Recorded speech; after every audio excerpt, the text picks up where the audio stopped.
Salut à tous, c'est Chris sur Mythologie Astrale et aujourd'hui nous allons parler de la nouvelle lune en Capricorne.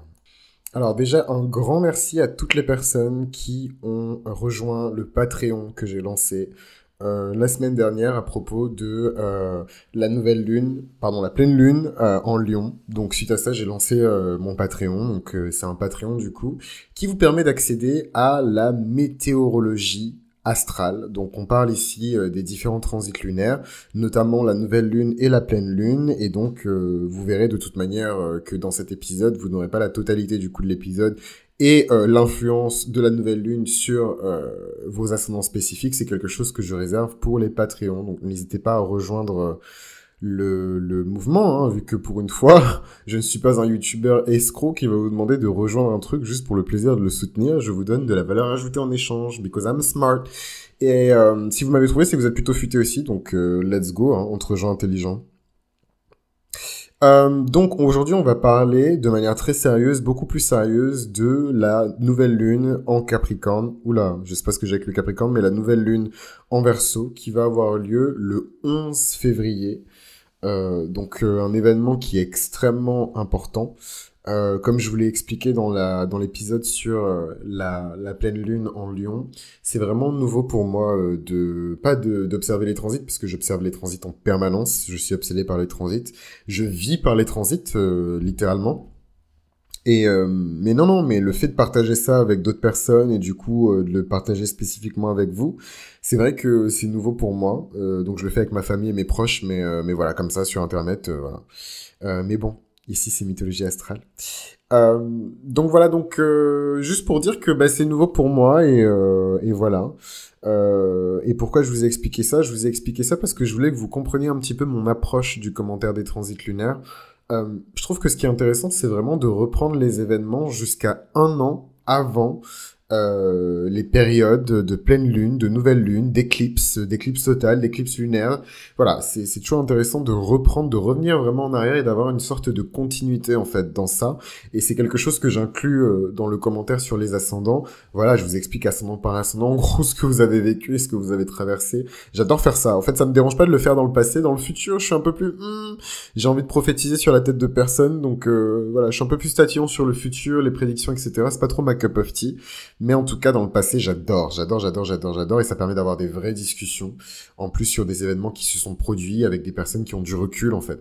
Et c'est ce que je vais faire pour cette nouvelle lune en Verseau, parce que c'est une lune qui répond à toutes les oppositions que la lune s'est prise dans la gueule toute l'année dernière. C'était vraiment, enfin, d'ailleurs depuis 2 ans, hein, la lune qui a de méchantes oppositions en fait. Du coup, on a eu surtout particulièrement l'année dernière, des pleines lunes qui n'étaient pas vraiment des pleines lunes parce que l'énergie de la lune était tellement neutralisée par des planètes qui lui étaient hostiles. En tout cas, qu'il y avait un positionnement dans le ciel qui était hostile à la lune, qu'on avait voilà des espèces de demi-lunes quoi. On avait des pleines lunes, mais c'était pas des pleines lunes. Elles étaient puissantes évidemment. L'influence de la lune est toujours puissante, mais en tout cas, elles n'étaient pas aussi régénératrices qu'on en aurait eu besoin, sauf la toute dernière pleine lune qui était extrêmement puissante, la pleine lune en Cancer du 31 décembre. Spectaculaire pleine lune, je pense que vous allez vous en souvenir toute votre vie de cette pleine lune. La pleine lune en Cancer du 31 décembre, elle était juste magique. Donc je sais pas ce que vous étiez en train de faire le 31 décembre ou le 30 décembre, je sais plus, mais elle était juste magique, extrêmement puissante, extrêmement claire. Le Cancer qui est au summum de sa puissance quand il est couplé avec les énergies de la lune qui est au summum de sa puissance quand elle est en Cancer, c'était magnifique. Donc on revient sur la prochaine nouvelle lune en Verseau. Et je vous ai préparé, hein, je vous ai concocté un petit quelque chose pour cette pleine lune. Donc, ce que je ne fais jamais, hein, j'ai un système de notes qui est beaucoup plus élaboré que ça, mais je me suis dit let's go, hein, c'est la magie lunaire, le pouvoir de la lune va nous sauver, hein, l'impact de Sailor Moon dans notre vie. Donc, ce que j'aime en fait avec cette nouvelle lune en Verseau, c'est que c'est vraiment, comme je vous le disais, une lune qui vient fermer à tout jamais les épisodes qui ont conduit à cette sorte de climax en fait en 2020. Je sais pas si vous l'avez senti, les lions particulièrement l'ont senti parce que ça a touché des secteurs qui étaient extrêmement personnels, le secteur de la santé en fait notamment. les scorpions aussi, puisque ça a affecté clairement le secteur professionnel, voilà, pour le positif comme pour le négatif. Mais en tout cas, il y a vraiment eu ce thème-là qui a été très marqué en 2020. Et en plus, on avait vraiment cette incapacité, voilà, à puiser dans les énergies lunaires, à puiser dans les énergies cancériennes, la guérison dont on avait besoin. C'est comme si on appuyait sur un bouton pour être guéri, mais qu'en fait, voilà, il se passait absolument rien et qu'on était en train d'agoniser. Ça a vraiment été 2020 et c'est ce qui a fait que, en plus de toutes les rétrogrades de planètes, ça a été une année extrêmement difficile. Mais là, avec le stellium de planètes qui se trouve en convergence avec l'énergie de la Lune en Verseau, on a vraiment le début d'une nouvelle ère. Donc il y a beaucoup de gens qui ont parlé de l'entrée dans l'ère du Verseau.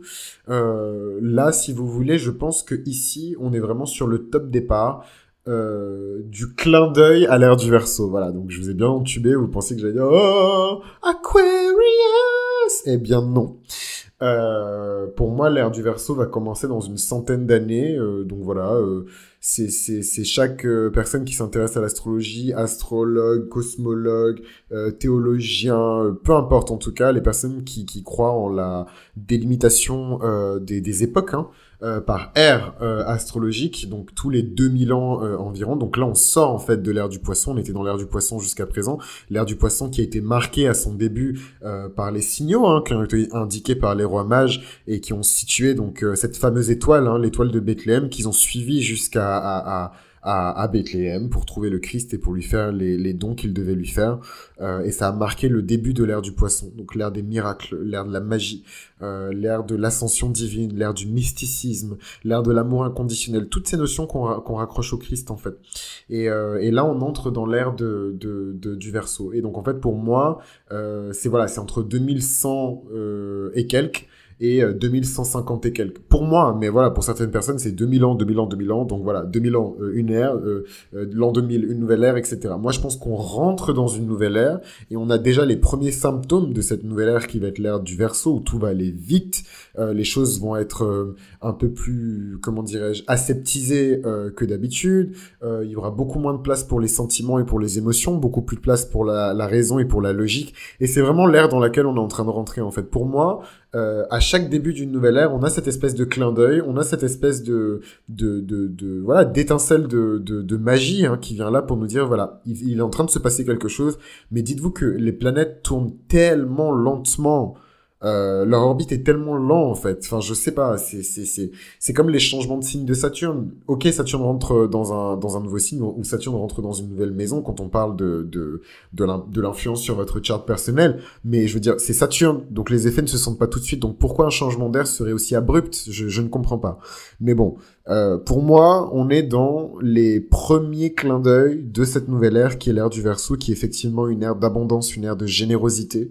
Une ère de purification, une ère d'élévation spirituelle, intellectuelle, scientifique, une ère de beaucoup de gentillesse, beaucoup de générosité. Il y a vraiment beaucoup de gens qui vont être sauvés pendant cette ère grâce à des systèmes, puisque le Verseau, c'est le signe des systèmes, c'est le signe des innovations, c'est le signe du bond en avant vers le futur, de l'innovation technologique. C'est un signe qui est un peu considéré comme le savant fou, le génie. Il y a cette notion de génie dans le Verseau qui montre ici, voilà, à la fois un regard qui est porté vers le futur, mais en même temps un regard qui est profondément ancré dans le présent. Le Verseau, il observe en permanence ses cercles.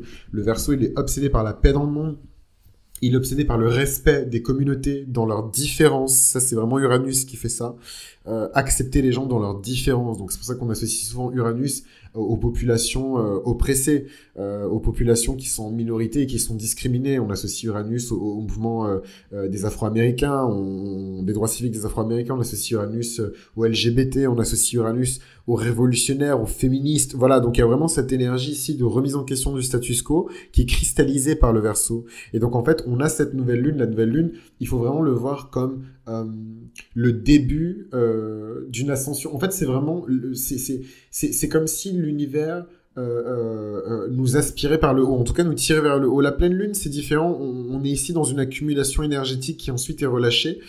J'en parle aussi dans la vidéo sur le lion. Au début de la vidéo sur la pleine lune en lion, je parle de ce que je considère, en tout cas de comment je perçois les transits lunaires. Mais en tout cas, voilà, la nouvelle lune, c'est vraiment ce bond en avant. C'est vraiment le moment où, voilà, on enclenche en fait ces énergies-là et déjà je trouve que l'énergie du Verseau en elle-même toute seule, hein, elle a cette énergie du renouveau, cette énergie de voilà de nouvelle ère, de quelque chose de futuriste, quelque chose de différent, quelque chose qui est axé sur la paix. Et quand on vient rajouter en fait toutes les planètes, enfin je veux dire il y a beaucoup de planètes qui se trouvent dans le signe du Verseau actuellement et c'est quand même assez spectaculaire.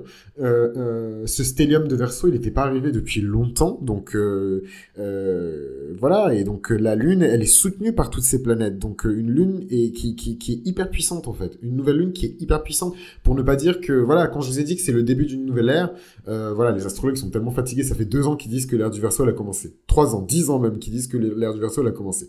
Voilà. Moi, ce que j'ai à dire dessus, c'est que, pour moi, voilà, c'est le gros clin d'œil qu'on attendait pour nous dire, voilà, toutes les tribulations de l'ère précédente, parce que voilà, hein, quand on passe du poisson, quand on passe du poisson au Verseau, il faut purger son karma, il faut se purger.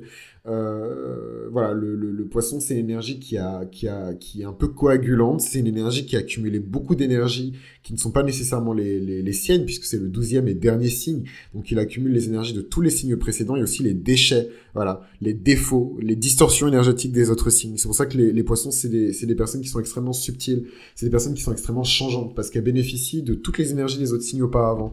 Mais quand on passe d'une ère du poisson à une ère du Verseau, voilà, il y a un gros shift qui se fait. On passe de l'eau à l'air et on est ici dans un positionnement qui est beaucoup plus axé sur le bien-être de tous, voilà, sur l'avancement de l'humanité, comment améliorer les choses, comment réparer les systèmes.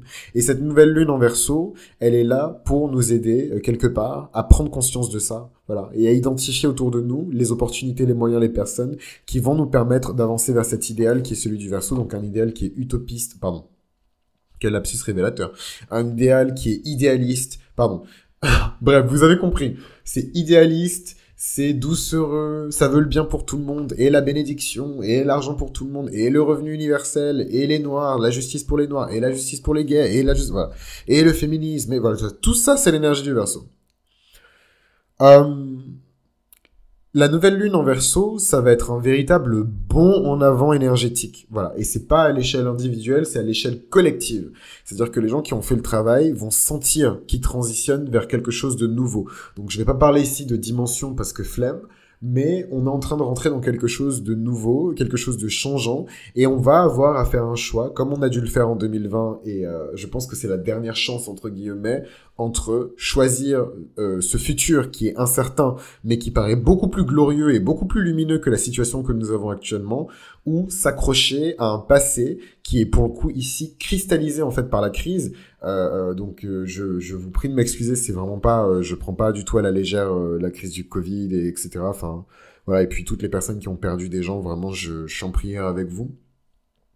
Mais voilà, est-ce que cette situation n'a pas cristallisé encore plus le choix qui, de toute manière, avec ces transits, allait nous être posé de choisir entre un futur qui est beaucoup plus glorieux ou un passé qui est certain mais qui est statique en fait, qui n'est pas mouvant, qui ne propose pas de nouvelles couleurs, qui ne propose pas de nouvelles idées, qui ne propose pas de perspectives d'amélioration. C'est vraiment le choix qu'on va avoir à faire euh, avec cette nouvelle lune. Et ce choix-là, il va se faire de manière complètement différente pour chaque signe. Et c'est ce dont on va parler tout de suite avec le détail en fait de l'influence de cette nouvelle lune sur les différents signes.